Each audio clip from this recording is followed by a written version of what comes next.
అభ్యుదయ కాలేజీలో మహిళల ఆరోగ్యంపై అవగాహన కార్యక్రమం నిర్వహించారు. ఈ కార్యక్రమంలో పాల్గొన్న డాక్టర్ శనక్కాయల రాజకుమారి విద్యార్థినులకు బ్రెస్ట్ క్యాన్సర్ నివారణ, మెన్స్ట్రియల్ సైకిల్ సమయంలో పాటించాల్సిన జాగ్రత్తలపై విశదీకరించారు. డాక్టర్ రాజకుమారి మాట్లాడుతూ మహిళలు క్రమం తప్పకుండా బ్రెస్ట్ సెల్ఫ్ ఎగ్జామినేషన్ చేయాలి. మెన్స్ట్రియల్ సైకిల్ సమయంలో శుభ్రత, సమతుల ఆహారం, మానసిక ప్రశాంతత తప్పనిసరి. క్రమమైన వ్యాయామం, రెగ్యులర్ హెల్త్ చెకప్స్ ద్వారా అనేక వ్యాధుల్ని ముందుగానే నివారించవచ్చని సూచించారు. అంతేకాక మహిళ ఆరోగ్యంగా ఉంటేనే కుటుంబం సుఖ సంతోషాలతో సమాజం అభివృద్ధి పథంలో ముందుకు సాగుతుందని ఆమె ప్రత్యేకంగా పేర్కొన్నారు. ఈ కార్యక్రమంలో కాలేజీ అధ్యాపకులు, విద్యార్థులు చురుగ్గా పాల్గొన్నారు.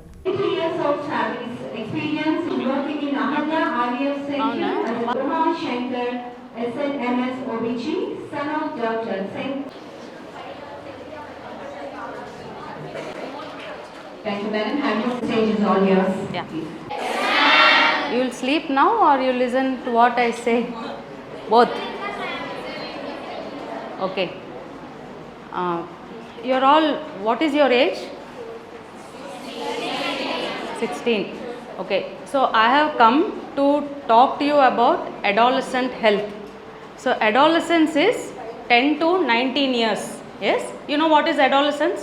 You're all teenagers, right? Yes? You're doubting yourself. You're all teenagers? Yes, ma'am. So teenagers are adolescents also. అంటే ఇంకో వర్డ్ టీనేజర్స్కి అడాలసెంట్ అంటారు. అంటే 10 to 19 years ఆఫ్ ఏజ్ని అడాలసెంట్ అంటారు. So my aim is to generate some knowledge within you, have some awareness about how your health should be, what are your habits and adulthood. Child అంటే మీరు ఇప్పటి వరకు అందరు మిమ్మల్ని, మీ parents, మీరు చిన్నోళ్ళు ఎట్లా ఉండాలి అని చెప్పారు కదా, చెప్పారా? ఇప్పుడు మిమ్మల్ని సడన్గా మీరు పెద్దోళ్ళు ఎట్లా ఉండాలి అని చెప్తున్నారు. మీకు ఒక డైలమా వస్తుంది, ఇదేంటి కాసేపు నన్ను చిన్నోళ్ళు అంటున్నారు, కాసేపు నన్ను పెద్దోళ్ళు అంటున్నారు అనిపిస్తుందా? కానీ మీరు యాక్చువల్గా బ్రిడ్జ్, ఇంకా మీరు ఫుల్గా చిన్నోళ్ళు కాదు, ఫుల్గా పెద్దోళ్ళు కాదు. కానీ this is the time where you should learn how you should, like what are your habits, what should you be aware, and what is the self care you should become. అంటే మీ హ్యాబిట్స్ ఎట్లా ఉండాలి, మీకు ఏమేమి తెలియాలి, మీరు ఎట్లాగా మీరు జాగ్రత్తలు తీసుకుని ఒక హ్యాపీ, హెల్దీ, కాన్ఫిడెంట్ అడల్ట్గా ఎట్లా అవ్వాలి అనేది I have come to tell you about that. అర్థమైందా మీకు? సో మీరు ఎట్లా ఉండాలి అనేది నేర్పిస్తాను. ఇప్పుడు మీ అందరికీ తెలుసు మీరు ప్యూబర్టీ ఏజ్ అంటే ఏంటి అనేది. ఇక్కడ కొంతమంది బైపీసీ స్టూడెంట్స్ ఉన్నారు కదా, ఉన్నారా? హ్యాండ్స్. ఈగలు వస్తాయి, దొంగలు వస్తారు.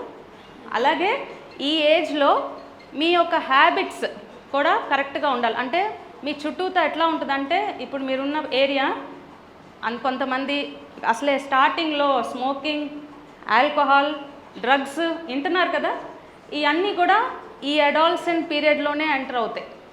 గర్ల్స్కి కానీ బాయ్స్కి కానీ, గర్ల్స్కి కొంచెం స్లోగా, కానీ you should be very careful during this adolescent age also, because they will affect your health in your adult when you become women.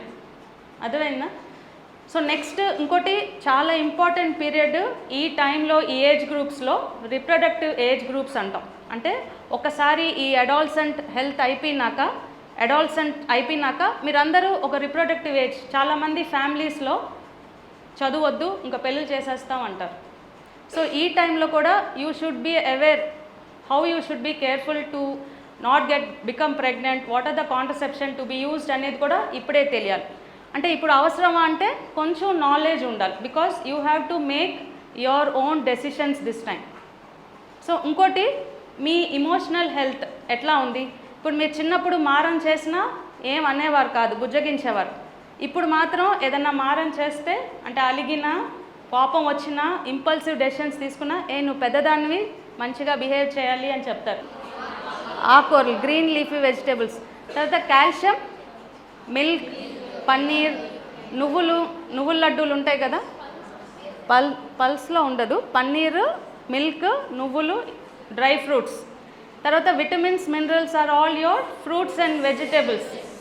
So proteins are what you have, పప్పు, పెసలు, శనగలు, అలసందలు, ఇవన్నీ proteins. So this is the diet which you have to ask your mother to keep. ఎందుకు అంటే ఇప్పుడు మీరు ఒక హౌస్ కడుతున్నారు, ఫౌండేషన్ సరిగ్గా లేకపోతే ఏమవుతుంది? సో ఇప్పుడు ఈ టైంలో మీ బాడీకి మంచి ఫౌండేషన్ అనేది ఉండాలి. మంచి ఫౌండేషన్ అంటే మీ ఫుడ్లో ఇవన్నీ ఉండాలి. ఇవన్నీ లేకపోతే ఏమవుతుంది? You will face problems later. So అందుకని మీ ఫిజికల్ గ్రోత్తో పాటు మీ బ్యాలెన్స్డ్ ఫుడ్ అనేది ఉండాలి. నెక్స్ట్ ఎడిక్వేట్ వెయిట్ అనేది కరెక్ట్గా ఉండాలి. అంటే మరీ సన్నగా, కొంతమంది నేను చాలా లావుగా ఉన్నానని చెప్పి సరిగ్గా తినరు, కొంతమంది లావుగా ఉన్నా వాళ్ళు పట్టించుకోరు. కానీ మీ హైట్ తగ్గట్టుగా వెయిట్ తెలియాలి. మీ వెయిట్ ఎట్లా తెలుస్తుంది? Correct, BMR. ఇంకోటి మీ హైట్ ఎంత ఉన్నారో ఫస్ట్ చూసుకోవాలి. ఈజీగా ఉండదు ఏంటంటే, ఇప్పుడు ఫర్ ఎగ్జాంపుల్ నేను 150 సెంటీమీటర్స్, నేను 150 సెంటీమీటర్స్ అంటే -100 చేయాలి. అప్పుడు ఎంత ఉంటారు? 50. మీరు 5 ± ఉండొచ్చు. సో ఫర్ ఎగ్జాంపుల్ నువ్వు చెప్పు, నీ వెయిట్ ఎంత ఉండాలో? ఎంత ఉన్నావు హైట్?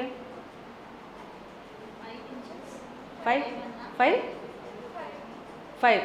సో తను ఎవరైనా 155 5 feet 5 inches ఉన్నారా? ఎంత ఉండాలి? నువ్వు 160 ఉంటుంది, తను ఎన్ని కేజీస్ ఉండాలి? 60-65 ఉండొచ్చు. సో అట్లాగా మీ ఎడిక్వేట్ వెయిట్ ఎంత ఉండాలో చూసుకోవాలి. అర్థమైందా? సో ఇట్లాగా మీ వెయిట్ ఎంత ఉండాలి అనేది మెయింటైన్ చేయాలి ఈ టైంలో. నెక్స్ట్ హైజీన్, స్లీప్ చాలా ఇంపార్టెంట్. ఈ అడాలసెంట్ టైంలో స్లీప్ అనేది చాలా ఇంపార్టెంట్. ఎన్ని hours పనుకోవాలి? 7 to 8 hours of sleep is very important. So are you sleeping for 7 to 8 hours? Why? You're not getting sleep or you're not sleeping well? Okay, so ఎన్నింటికి పనుకుంటున్నారు? 10 o'clock పనుకుని 6 o'clock లెగిస్తే 8 hours of sleep వచ్చేసింది కదా. So మీరు calculation చేయట్లా, biology students calculate చేయట్లేదు అనుకుంటా. Okay, if you are sleeping at 10, getting up at 6, it is correct.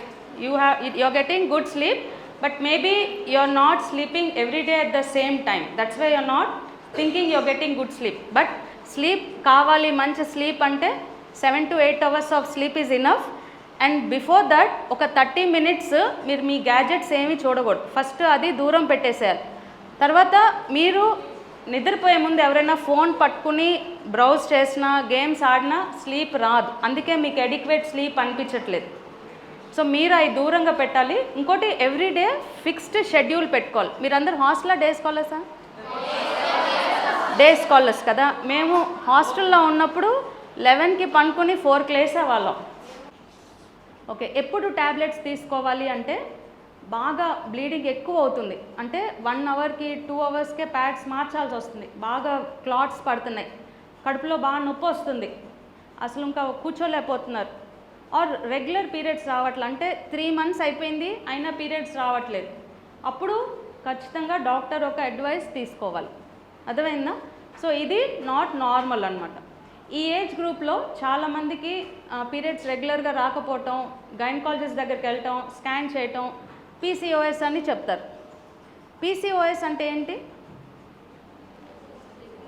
P అంటే polycystic ovarian syndrome అంటాం. అంటే పీరియడ్స్ వాళ్ళకి రెగ్యులర్గా రాకపోవటం వలన వాళ్ళొక బాడీ తత్వం, అంటే వాళ్ళొక న్యూట్రిషన్ సరిగా లేకపోవటం వల్ల, ఫుడ్ సరిగా తీసుకోపోవటం వల్లే ఈ చేంజెస్ వస్తాయి. ఎందుకు ఇది తెలియాలి అంటే, if your periods are not regular they will affect your future health. ఇప్పుడు కానీ మీరు ఈ హెల్త్ కరెక్ట్గా పీరియడ్స్ రెగ్యులర్గా రాలేదు, హార్మోన్స్ ఇర్రెగ్యులర్ అయిపోతున్నాయి, అప్పుడు మీకు ఒకసారి 24 years వచ్చినాక ఎక్కువ హెల్త్ ప్రాబ్లమ్స్ ఫేస్ చేస్తూ ఉంటారు. అందుకని ఎవరికైనా అడ్వైస్ కావాలి అంటే ఖచ్చితంగా డాక్టర్ దగ్గరికి తీసుకోవాలి. ఎన్నిసార్లు ప్యాడ్ మార్చుకోవాలనేది చాలా ఇంపార్టెంట్. ఎందుకంటే ప్యాడ్స్ మీద బ్లడ్ ఉంటుంది, బ్లడ్ వలన ఇన్ఫెక్షన్ 6 hours ఖచ్చితంగా మీ ప్యాడ్స్ మార్చేసుకోవాలి. You should see where to dispose also and how to dispose. ఎందుకంటే ఆ బాత్రూమ్ పైప్స్ అన్నీ క్లాగ్ అయిపోయి చాలా ప్రాబ్లమ్స్ అవుతాయి. స్కావెంజర్స్కి చాలా ప్రాబ్లం. మనం చేసే ఒక చిన్న మిస్టేక్, సింపుల్ డిస్పోజల్ అనుకుంటాం, కానీ తీసే వాళ్ళకి చాలా ఇన్ఫెక్షన్స్ వస్తున్నాయి. సో అందుకని కరెక్ట్గా డిస్పోజ్ చేయాలి. గవర్నమెంట్ కూడా ఒక రూల్ పెట్టింది, gynaecologist must tell to the college students, to the school children అని. ఎట్లా అంటే ఎట్లా డిస్పోజ్ చేయాలో తెలుసా? పేపర్లో చుట్టి పడేయాలి, న్యూస్ పేపర్లో చుట్టి పడేయాలి, ఇంకా వీలైతే ఒక రెడ్ మార్క్ పెట్టి పడేయాలి. సో ఇది ఇంపార్టెంట్, ఎందుకంటే అప్పుడు స్కావెంజర్స్కి తెలిసింది ఓకే దీంట్లో ప్యాడ్స్ ఉన్నాయి, అవి జాగ్రత్తగా డిస్పోజ్ చేయాలి అని. అర్థమైందా? ఓకే 4 to 6 అవర్స్కి ఒకసారి ప్యాడ్స్ మార్చుకోవాలి, క్లీన్ అండర్వేర్ వాడుకోవాలి, కంపల్సరీగా హ్యాండ్స్ సోప్తో వాష్ చేసుకోవాలి. కొంతమంది అంటున్నారు కానీ ఇది must, you should know, you should be aware. ఎందుకంటే ఈ బ్లడ్లో ఉన్న బ్యాక్టీరియా వలన మీ యొక్క యూట్రస్ లోపల ఉన్న ఆర్గన్స్ ఇన్ఫెక్ట్ అయ్యి రేపు మీ ఫ్యూచర్ హెల్త్ ఇబ్బంది పడతాయి. అర్థమైందా? సో అందుకని చాలా జాగ్రత్తగా మీ యొక్క హైజీన్ చాలా ఇంపార్టెంట్ అని మీరు తెలుసుకోవాలి. Next let's go to our emotional health. Emotional health అంటే మన మెంటల్ హెల్త్ ఎట్లా ఉంది. మెంటల్ అంటే పిచ్చి అని కాదు, బ్రెయిన్ హెల్త్. ఇక్కడ ఇప్పుడు ఏంటి, చాలా అకాడమిక్ స్ట్రెస్ ఉంటుంది కదా. ఎస్సా అంటే లేదని అర్థం, ఎక్కువ మంది ఎస్ అనట్లేదంటే. ఓకే, సో దీనివలన చాలామంది ఈ టైంలో సరిగ్గా గైడెన్స్ లేకపోవటం వలన, సో దీనివలన మీ హెల్త్ పాడైపోతుంది. సో అందుకని మీరు వాళ్ళతో కంపేర్ చేయొద్దు. You are a gift, you are unique, God made you not like Rashmika కదా, you are unique. So be yourself. Next ఈ టైంలో ఓపెన్ కమ్యూనికేషన్ చాలా ఇంపార్టెంట్. ఇందాకే చెప్పాను, ఎవరో ఒకరితో మాట్లాడాలి మీరు ఖచ్చితంగా. నెక్స్ట్ చెకప్ ఏంటి అంటే ఐ చెకప్ చాలా ఇంపార్టెంట్, ఇయర్లీ వన్స్. ఎందుకంటే ఇప్పుడు ఇంతకుముందు ఇంత చదువు ఉండేది కాదు, ఇప్పుడు చదువు ఎక్కువ ఉంది, కాంపిటీషన్ ఎక్కువ ఉంది కాబట్టి కొంచెం ఎక్కువ చదవాలి. సో ఇయర్లీ ఒక్కసారైనా ఐ చెకప్ చేయించుకోవాలి. అంటే మీరు ఇంత దగ్గరలో కూర్చున్నప్పుడు మీ ఐస్ బాగానే కనపడవచ్చు, కానీ కొంచెం దూరం ఉన్నప్పుడు కనపడవు, అది మనం రికగ్నైజ్ చేయం. కానీ కొన్ని రోజులు లేట్ చేస్తే మాత్రం చాలా విజన్ ఎక్కువ అయిపోతుంది. సో అందుకని ఖచ్చితంగా ఇయర్లీ ఐ చెకప్కి వెళ్ళాలి. ఓకే అన్నీ చెప్పేసాం. ఇప్పుడు ఇంపార్టెంట్ యాజ్ అ గైనకాలజిస్ట్ మీకు ఇంకోటి వ్యాక్సిన్ గురించి చెప్పాలి. వ్యాక్సిన్ ఏంటి అంటే క్యాన్సర్ విన్నారా? ఎస్, సర్వైకల్ క్యాన్సర్, బైపీసీయా. సర్వైకల్ క్యాన్సర్ వ్యాక్సిన్ అందరూ వేయించుకోవాలి. ఏంటి మేము కూడా వేయించుకోవాలా? మీరు వేయించుకోవాలా? మీరే వేయించుకోవాలి. అడాల్సెంట్ ఏజ్ గ్రూప్ వాళ్ళే వేయించుకోవాలి. అంటే మీరు అందరు పోలియో వ్యాక్సిన్ వేయించుకున్నారా? ఎవరు వేయించారు మీకు? అంటే అప్పుడు కూడా ఇంత అవేర్నెస్ ప్రోగ్రామ్స్ ఉండేవి. అప్పుడులో చాలామంది పోలియోతో ఎఫెక్ట్ అయ్యేవారు. అందుకని పోలియో రాకుండా మీ parents polio vaccine, mumps vaccine, rubella vaccine అట్లాంటివి వేయించారు. కానీ ఇప్పుడు సర్వైకల్ క్యాన్సర్ రాకుండా వ్యాక్సిన్ మీరే వేయించుకోవాలి. అంటే ఏంటి అంటే వ్యాక్సిన్ అంటే ఏంటి? డ్రాప్సా, ఇంజెక్షనా? మోర్ దాన్ 15 yearsకి 3 doses. చిన్న చిన్న ఇంజెక్షన్స్ ఇంతే ఉంటాయి. కానీ ఎందుకు వేయించుకోవాలి అంటే అసలు క్యాన్సర్ అంటే ఏంటి? క్యాన్సర్ అంటే ఏంటో తెలుసా? అసలు సర్విక్స్ అంటే ఏంటో తెలుసా? ఓకే, యూట్రస్ అంటే తెలుసా? పోనీ మనందరికి యూట్రస్ ఉందా? ఓకే, యూట్రస్కి ఒక భాగం, ఇప్పుడు మన ఫింగర్ టిప్ ఎట్లా ఉంటుందో అట్లాగే యూట్రస్ ఒక టిప్ దగ్గర సర్విక్స్ అంటాం. ఏమంటాం? ఎంపీసీ వాళ్ళు కూడా తెలియాలి ఏంటది సర్విక్స్. ఇక్కడ ఇప్పుడు ఎర్లీ మ్యారేజెస్ వలన కానీ, ఎక్కువ మంది మోర్ దాన్ 3 children పుట్టిన వాళ్ళకి కానీ, ఎక్కువ సెక్షువల్ యాక్టివిటీ వలన కానీ క్యాన్సర్ అనేది వస్తుంది వాళ్ళకి. స్టేజ్ 3లో చనిపోయారు, స్టేజ్ 4లో చనిపోయారని అట్లా అవుతుంది. సో దీన్ని ఏం చేయాలి అంటే prevention is better than cure. అంతే, ఇప్పుడు అంతే, లెస్ దాన్ 15 yearsకి 2 doses. ఎప్పుడెప్పుడు తీసుకోవాలి అంటే ఇవాళ ఫస్ట్ డోస్ తీసుకుంటే 6 months తర్వాతే ఇంకో డోస్, 6 months గ్యాప్ ఉంది. అదే third dose 6 months after the first dose.